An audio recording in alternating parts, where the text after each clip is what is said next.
الحمد للہ رب العالمین والصلاة والسلام علی رسولہ الکریم وعلی آلہ وصحبہ اجمعین ومن تبعہم بإحسان الی یوم الدین اما بعد۔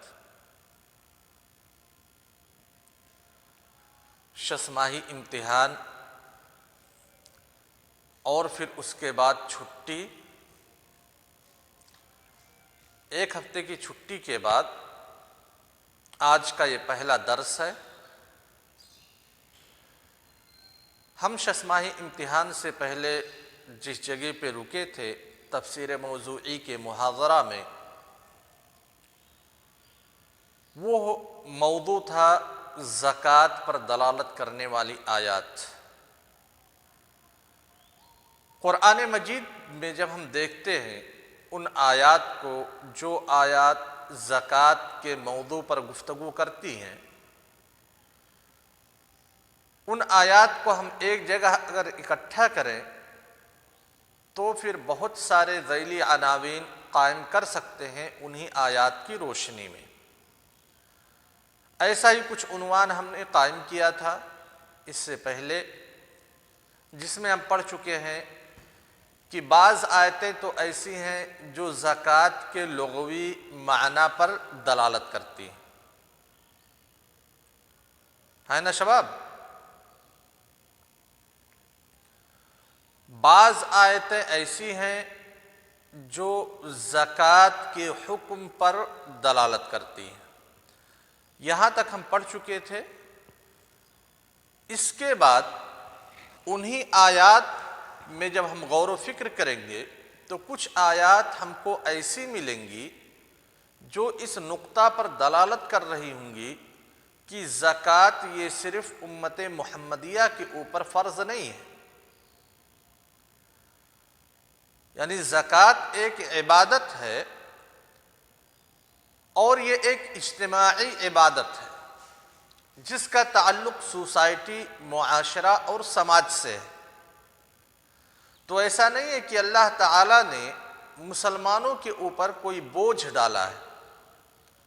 ہر ایک زمانے میں شریعت کی خواہش یہ رہی ہے کہ سوسائٹی میں ترقی ہو، سماج ترقی یافتہ ہو، لوگ بھوکمری، غریبی، فقیری اور خط افلاس سے نیچے زندگی نہ گزاریں۔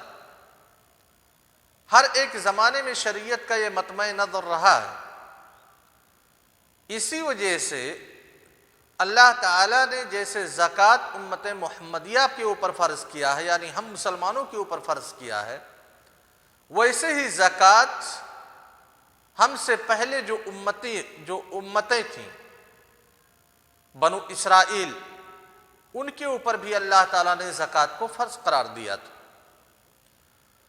اگر آیات کو ہم تلاش کرنا شروع کریں کہ وہ کون سی آیات ہیں جو دلالت کرتی ہیں کہ زکوٰۃ پہلی امتوں پہ، یعنی ہم سے پہلے جو امتیں تھیں ان امتیوں کے اوپر بھی، ان امتوں کے اوپر بھی زکوٰۃ واجب تھی، تو سورۃ البقرہ آیت نمبر 83 اللہ تبارک و تعالیٰ ارشاد فرماتے ہیں: وَإِذْ أَخَذْنَا مِيثَاقَ بَنِي إِسْرَائِيلَ لَا تَعْبُدُونَ إِلَّا اللَّهَ وَبِالْوَالِدَيْنِ إِحْسَانًا وَذِي الْقُرْبَى وَالْيَتَامَى وَالْمَسَاكِينِ وَقُولُوا لِلنَّاسِ حُسْنًا وَأَقِيمُوا الصَّلَاةَ وَآتُوا الزَّكَاةَ ثُمَّ تَوَلَّيْتُمْ إِلَّا قَلِيلًا مِّنكُمْ وَأَنْتُمْ مُعْرِضُونَ۔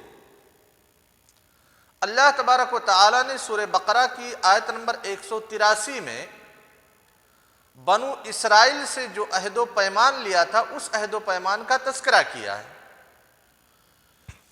عہد و پیمان لیا لا تعبدون الا اللہ، کہ صرف اللہ کی عبادت کرو گے، الہ واحد کی عبادت کرو گے۔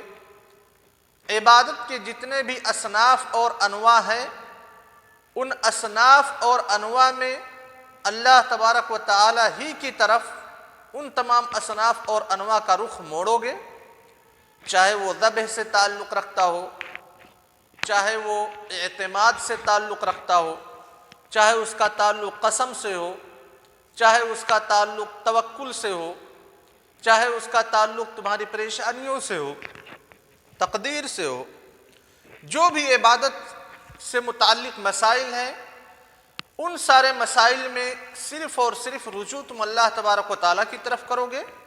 وَبِالْوَالِدَيْنِ إِحْسَانًا، دوسرا معاہدہ کیا تھا؟ والدین کے ساتھ حسن سلوک کرو گے۔ والدین کے ساتھ حسن سلوک، جہاں بھی والدین کے ساتھ معاملہ کرنے کا شریعت میں تذکرہ آیا ہے وہاں پہ لفظ احسان آیا ہے۔ ایک چیز ہے آپ کے اوپر جو فرض ہے، واجب ہے، والدین کی اطاعت۔ والدین کی اطاعت یہ آپ کے اوپر واجب ہے، اس کا تذکرہ نہیں کیا۔ اس سے آگے بڑھ کر کے احسان، یعنی ایسی چیز ہے جہاں آپ کو لگتا ہے کہ ہمارے والدین غلطی پر ہیں، ہم صواب پر ہیں، ہم سیدھے راستے پر ہیں، ہماری سوچ صحیح ہے یا ہمارا معاملہ صحیح ہے، والدین کا نقطہ نظر یہاں پہ غلط ہے، وہاں پہ بھی آپ والدین کی توبیخ نہیں کر سکتے، ان کو دھتکار نہیں سکتے، ان کو پھٹکار نہیں سکتے، اسی لیے احسان کا تذکرہ آیا۔ ایسے ہی چند معاہدے اور کیے تھے کہ جو قرابت دار ہیں ان کے ساتھ احسان کرو گے، جو یتامہ ہیں، یتیم ہیں، ان کے ساتھ حسن سلوک کرو گے، جو مساکین ہیں ان کے ساتھ حسن سلوک کرو گے۔ اور کیا معاہدہ ہوا تھا؟ وَأَقِيمُوا الصَّلَاةَ، نماز کو قائم کرو گے، نماز قائم کرو گے، یعنی نماز امت محمدیہ کے اوپر جیسے فرض ہے ایسے ہی بنو اسرائیل کے اوپر بھی نماز فرض تھی۔ ان نمازوں کی تعداد کتنی تھی، کون کون سے اوقات تھے، نماز کی ہیئت کیا تھی، کون سے ادعیہ پڑھے جاتے تھے، یہ شرائع کے اختلاف سے مختلف ہو سکتے ہیں۔ جیسے بنو اسرائیل کی شریعت، موسیٰ علیہ السلام کی شریعت یا عیسیٰ علیہ السلام کی شریعت محمد صلی اللہ علیہ وسلم کی شریعت سے مختلف ہے، جزئیات میں، تفصیلات میں۔ نہیں تو اگر ہم اصول دیکھیں گے تو اصول تقریباً ایک ہوں گے، اصول میں بہت زیادہ اختلاف نہیں ہوگا۔ جیسے ہمارے اوپر نماز فرض کی گئی ویسے ہی بنو اسرائیل کے اوپر بھی نماز فرض تھی، لیکن ہم 5 وقت کی نماز پڑھتے ہیں، وہ کتنے وقت کی نماز پڑھتے تھے؟ 4 وقت کی یا 6 وقت کی یا 10 وقت کی؟ ہم نمازوں میں کون کون سے ادعیہ کا استعمال کرتے ہیں، کون کون سے اذکار کا ورد کرتے ہیں، ان کے نمازوں میں کون کون سے اذکار تھے، اس میں اختلاف ہو سکتا ہے، لیکن جو اصل نماز ہے وہ نماز بنو اسرائیل کے اوپر بھی فرض تھی جیسے ہمارے اوپر فرض ہے۔ دوسری چیز کہا وَآتُوا الزَّکَاۃَ، زکوٰۃ کی ادائیگی کرو گے۔ یہی محل شاہد ہے کہ بنو اسرائیل اور یہودیوں کے سماج، عیسائیوں کی سوسائٹی سے غربت و افلاس کے خاتمے کے لیے اللہ تعالیٰ نے ان کے اوپر بھی زکوٰۃ کو فرض قرار دیا تھا۔ اللہ تعالیٰ نے جب بنو اسرائیل کا تذکرہ کیا تو کہا وَأَقِيمُوا الصَّلَاةَ، ان معاہدات کا تذکرہ کیا جو معاہدات بنو اسرائیل سے لیے گئے تھے، ان میں سے ایک تھا وَآتُوا الزَّکَاةَ، زکوٰۃ ادا کرو، یہ بھی ان سے معاہدہ ہوا تھا۔ لہذا پتہ چلا کہ زکوٰۃ بنو اسرائیل کے اوپر بھی فرض تھی جیسے ہمارے اوپر فرض ہے۔ سورہ مائدہ آیت نمبر 12 کے اندر اللہ تبارک و تعالیٰ ارشاد فرماتے ہیں وَلَقَدْ أَخَذَ اللَّهُ مِيثَاقَ بَنِي إِسْرَائِيلَ وَبَعَثْنَا مِنْهُمْ اثْنَيْ عَشَرَ نَقِيبًا وَقَالَ اللَّهُ إِنِّي مَعَكُمْ لَئِنْ أَقَمْتُمُ الصَّلَاةَ وَآتَيْتُمُ الزَّكَاةَ وَآمَنْتُمْ بِرُسُلِي وَعَزَّرْتُمُوهُمْ وَأَقْرَضْتُمُ اللَّهَ قَرْضًا حَسَنًا لَأُكَفِّرَنَّ عَنْكُمْ سَيِّئَاتِكُمْ وَلَأُدْخِلَنَّكُمْ جَنَّاتٍ تَجْرِي مِنْ تَحْتِهَا الْأَنْهَارُ فَمَنْ كَفَرَ بَعْدَ ذَلِكَ مِنْكُمْ فَقَدْ ضَلَّ سَوَاءَ السَّبِيلِ۔ یہ سورہ مائدہ آیت نمبر 12 ہے۔ اس میں بھی اللہ تعالیٰ نے بنو اسرائیل سے جو معاہدہ لیا تھا ان معاہدات کا تذکرہ کیا۔ ایک تو معاہدہ کا تذکرہ کیا، دوسرے نمبر پہ اللہ تبارک و تعالیٰ نے بنو اسرائیل کی خطاؤں کو معاف کرنے کے لیے یا پھر بنو اسرائیل کو نعمتوں سے نوازنے کے لیے کن کن چیزوں سے ان کو نوازا، اس کا تذکرہ کیا، کہا وَبَعَثْنَا مِنْهُمْ 12 نَقِيبًا۔ اس کے بعد وَقَالَ اللَّهُ إِنِّي مَعَكُمْ، اللہ تعالیٰ نے کہا میں تمہارے ساتھ ہوں گا، یعنی میں تمہارا حامی اور مددگار ہوں گا۔ معیت سے وَقَالَ اللَّهُ إِنِّي مَعَكُمْ، انی معکم سے معیت کے باب میں آپ نے پڑھا ہوگا عقیدہ واسطیہ کے اندر اہل سنت والجماعت کا اعتقاد کیا ہے اور اہل سنت والجماعت کے مخالفین کا اعتقاد کیا ہے معیت کے سلسلے میں۔ اہل سنت والجماعت کا اعتقاد کہ معیہ یعنی اللہ تبارک و تعالیٰ کا ساتھ دو طرح کا ہے، معیہ عامہ اور معیہ خاصہ۔ معیہ عامہ اپنے علم کے اعتبار سے اللہ تبارک و تعالیٰ ہر ایک کے ساتھ ہے۔ معیہ عامہ تمام لوگوں کو شامل ہے، چاہے وہ کفار ہوں، چاہے مشرکین ہوں یا ملحدین ہوں یا مومنین ہوں۔ اور معیہ خاصہ نصرت، مدد، تائید کے ساتھ مختص ہے، اور یہ صرف مومنین کے ساتھ خاص ہے۔ اور معیت سے بالکل اللہ تبارک و تعالیٰ کی ذات کا اس دنیا میں آنا لازم نہیں آتا کہ اللہ تعالیٰ ہمارے ساتھ ہے، مطلب یہاں پہ اپنی ذات کے اعتبار سے موجود ہے۔ اللہ تبارک و تعالیٰ اپنی ذات کے اعتبار سے عرش کے اوپر مستوی ہے، عرش کے اوپر ہے، لیکن اپنی نصرت، تائید اور مدد کے اعتبار سے ہر ایک مسلمان کے ساتھ ہے، اپنے علم، اپنی جانکاری کے اعتبار سے ہر ایک انسان کے ساتھ ہے۔ اور معیت سے ملازمت اور تلازم بالکل لازم نہیں آتا ہے۔ اس کی تشریح عقیدہ واسطیہ میں آپ پڑھ چکے ہوں گے۔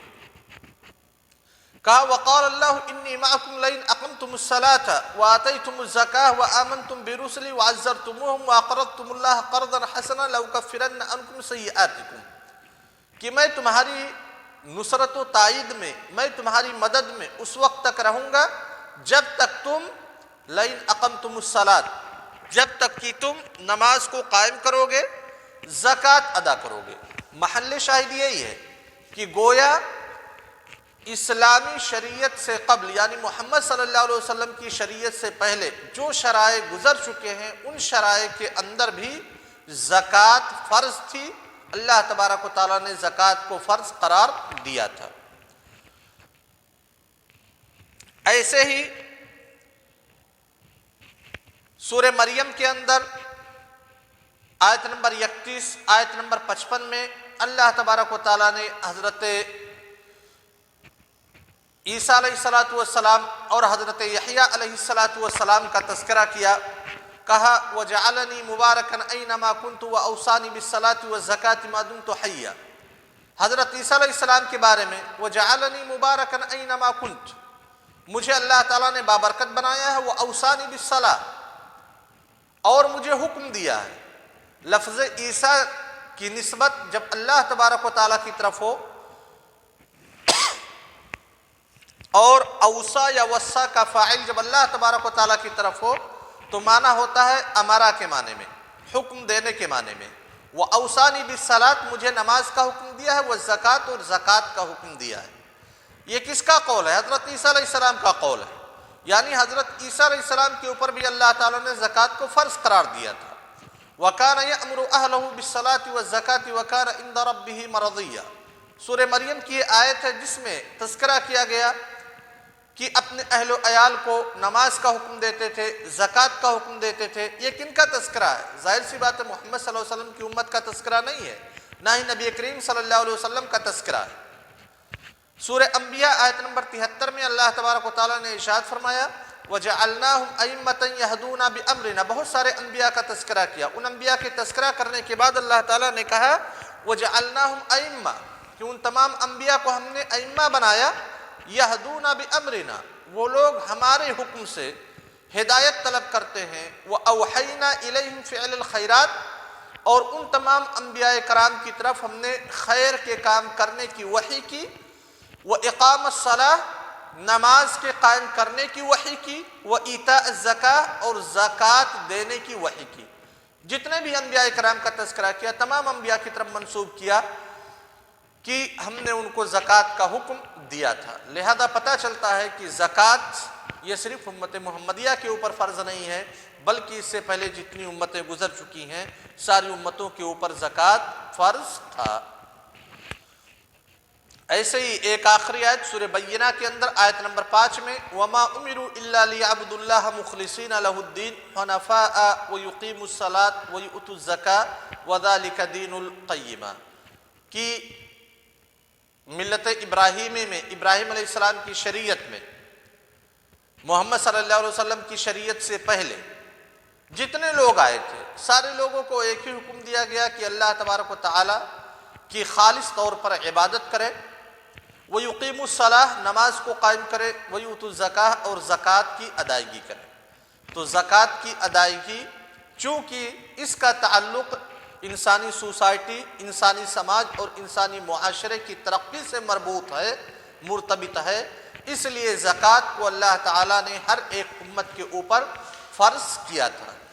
ہاں زکوٰۃ کی جزئیات میں تفصیلات میں اختلاف ہوگا ہر ایک شریعت کا دوسرے شریعت سے، لیکن ایسا نہیں ہے کہ کسی شریعت میں یہ رہا ہو کہ جتنا تم کماؤ گے سب تمہارا مال ہوگا، اس میں کسی غریب کا حق نہیں ہوگا، ایسا ممکن نہیں ہو سکتا۔ وصلی اللہ علی نبینا محمد وعلی آلہ وصحبہ وسلم۔ کل کے درس میں انشاءاللہ کہ زکوٰۃ کے سسٹم کو قائم کرنا یہ کس کی ذمہ داری ہے، اور پھر زکوٰۃ کے فوائد پہ گفتگو ہوگی کہ زکوٰۃ کا دنیاوی فائدہ کیا ہے اور اخروی فائدہ کیا ہے۔ السلام علیکم ورحمۃ اللہ وبرکاتہ۔